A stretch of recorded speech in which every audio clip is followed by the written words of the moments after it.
Hello friends, स्वागत है आपका मेरे यूट्यूब चैनल मार्केट ज्ञान में। आज की इस वीडियो में बात करने वाले हैं दो चीज़ों के बारे में, एफआईआईज और यस बैंक के बारे में। फर्स्ट हाफ में इस वीडियो के देखेंगे कि जो सबसे बड़ा रीज़न है ओवरऑल मार्केट में गिरावट का वो क्या है, वो है एफआईआईज की बिकवाली। ऐसे में फाइनेंस मिनिस्टर को सामने आना पड़ा और उन्होंने यहाँ पर इस पर कुछ बड़े बयान दिए हैं। वो जानेंगे कि क्या बयान यहाँ पर दिए हैं और क्या कुछ इम्पैक्ट है। तो सबसे पहले आप यहाँ पर देख पाओगे, भारतीय बाजार में एफआईआईज की बिकवाली से घबराने की ज़रूरत नहीं है। भारत की इकोनॉमी है दम। यानी कि फाइनेंस मिनिस्टर ने मतलब निर्मला सीतारमण जी ने यहाँ पर कुछ बयान दिए हैं। इन्होंने एक प्रेस कॉन्फ्रेंस में कहा है कि यहाँ पर इंश्योरेंस में अधिक से अधिक एफडीआई का हमने स्वागत किया है। इंश्योरेंस सेक्टर में ज़्यादा एफडीआई की ज़रूरत भी है। इंश्योरेंस सेक्टर में और प्लेयर्स की ज़रूरत है और यहाँ पर इसी वजह से जो एफआईआईज को निवेश पर अच्छा रिटर्न भी मिल रहा है। प्रॉफिट बुकिंग करने के लिए एफआईआईज बिकवाली करते हैं। तो यहाँ पर जो बेसिकली एक तो मैंने आपको रीज़न बताया था कि एफआईआईज क्यों बिकवाली कर रहे हैं, क्योंकि यहाँ पर मार्केट में, इंडियन मार्केट में है करेक्शन बहुत बड़ा। वहाँ पर आपको जो ऑन एन एवरेज हैं वो 7 से 8% के भी रिटर्न्स नहीं मिल रहे।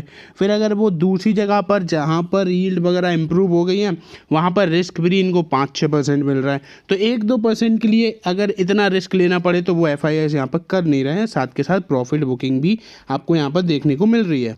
यहाँ आप देख पा रहे होंगे, लगातार 8वें दिन की गिरावट के बाद बाजार संभलने की कोशिश में आज देखने को मिला। गिरावट के बाद यहाँ पर जो क्लोजिंग हुई है वो आपको थोड़ी सी रिकवरी साइड पे हुई है। निचले स्तर से निफ्टी में करीबन 200 अंक का सुधार आया। एचडीएफसी बैंक, रिलायंस इंडस्ट्रीज़ और इंडसइंड बैंक में जोश भरा है। बैंक निफ्टी भी थोड़ा सा सुधरा है। मिड कैप और स्मॉल कैप में भी रिकवरी आई है। इसी बीच में जब एफआईआईज की जो बिकवाली है उस पर सरकार का बयान निकल कर आया, वित्त मंत्री ने कहा कि फाइनेंस जो एफआईआईज की प्रॉफिट बुकिंग के चलते बिकवाली आई है। फाइनेंस सेक्रेटरी ने भी कहा कि ग्लोबल अनिश्चितता में एफआईआईज आमतौर पर पैसा निकालते ही हैं।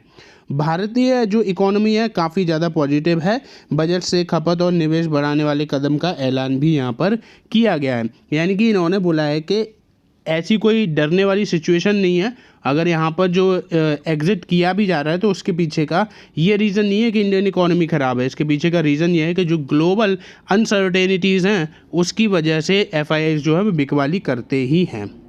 जैसे कि यहाँ पर आप देखो, बजट के बाद मुंबई में हुई एक प्रेस कॉन्फ्रेंस में बोलते हुए वित्त मंत्री ने कहा कि इंश्योरेंस में अधिक से अधिक एफडीआई का स्वागत हमने किया है और जिस अकॉर्डिंग अभी जो चीज़ें चल रही है इससे घबराने की कोई भी ज़रूरत नहीं है।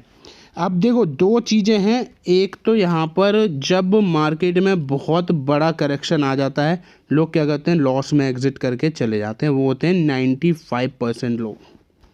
5% लोग ऐसे होते हैं जो कि इस चीज़ का वेट करते हैं और ऐसे करेक्शन में बहुत सारी बेहतरीन कंपनीज़ के स्टॉक इतने कम दाम में मिलते हैं जो कि कभी मिलते नहीं हैं।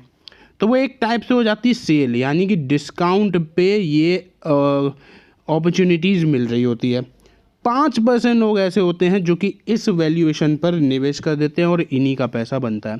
95% लोगों का पैसा स्टॉक मार्केट से नहीं बनता और उसके पीछे का रीज़न यही है।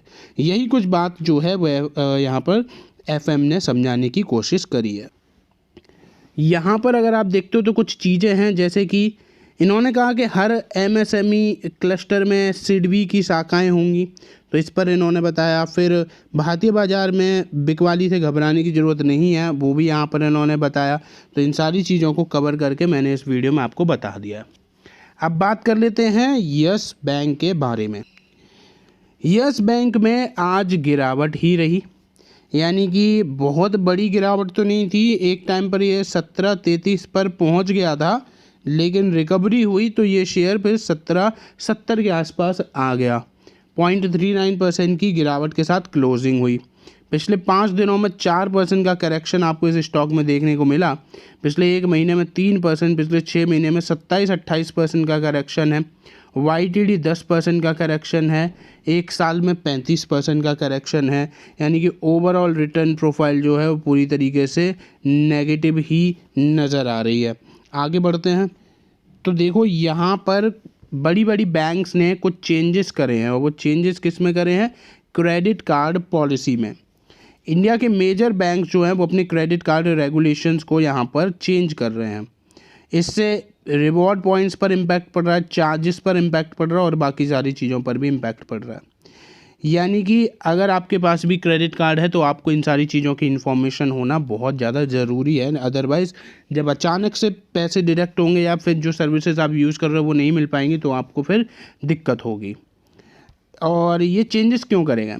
बैंक ने अपनी पॉलिसीज़ को यहाँ पर चेंज कराया सो डैट वो अब एक जो यहाँ पर कोड ऑफ कंडक्ट को फॉलो कर पाए, अच्छे से इकोनॉमी के साथ चलें और रेगुलेटरी नीड्स जो हैं उनको फुलफ़िल करें। फ्रॉड्स हो रहे हैं उनसे बचाएं अपने कस्टमर्स को, और टेक्नोलॉजिकल प्रोग्रेस से काफ़ी ज़्यादा फ़ायदा उठाया जा सके। इसलिए यहाँ पर क्रेडिट कार्ड होल्डर को बैंक की जो वेबसाइट है वो रेगुलरली देखते रहना चाहिए, ताकि उनको ये पता चलता रहे कि जो वो सर्विसेज यूज़ कर रहे हैं उनमें कोई चेंजेस तो नहीं हो गए। चेंजेस किस किस ने करे हैं वो मैं आपको बता देता हूँ। एक्सिस ने यहाँ पर चेंज करा है, एक नई रिडेम्पशन फ़ीस लगा दी है एज रिवॉर्ड्स पर। इंटरेस्ट रेट थोड़े से चेंज करे हैं, और यहाँ पर fuel, rent and wallet load पर चार्जेस लगा दिए हैं। यस बैंक ने यहाँ पर क्या कुछ किया? यस बैंक ने अपनी रिवॉर्ड पॉलिसी को रेस्ट्रिक्ट कर दिया है। स्पेशली बात करते हैं फ़्लाइट और होटल रिजर्वेशन पे। पहले आप जब क्रेडिट कार्ड यूज़ करके फ़्लाइट और होटल रिजर्वेशन करते थे तो आपको कुछ रिवॉर्ड पॉइंट्स दिए जाते थे, वो अब नहीं मिलेंगे। New spending threshold for the benefits यहाँ पर, ठीक है। HDFC ने 1% की फ़ीस लगा दी है अगर आप 50,000 से ज़्यादा का बिल पे करते हो तो, और फ्यूल ट्रांजैक्शन अगर 15,000 से ऊपर है तो भी आपको 1% का चार्ज देना पड़ेगा। SBI ने अपने रिवॉर्ड्स जो education, government bill, rent, BBPS इन सब पे जो लगाते थे, मतलब जो रिवॉर्ड्स मिलते थे वो बंद कर दिए हैं। और यूटिलिटी बिल्स अगर आप पे कर रहे हो क्रेडिट कार्ड के थ्रू, अगर वो 50,000 से ज़्यादा हैं तो आपको 1% का चार्ज देना पड़ेगा। तो ये मेजर चीज़ें हैं जो कि आपको यहाँ पर देखकर चलनी चाहिए।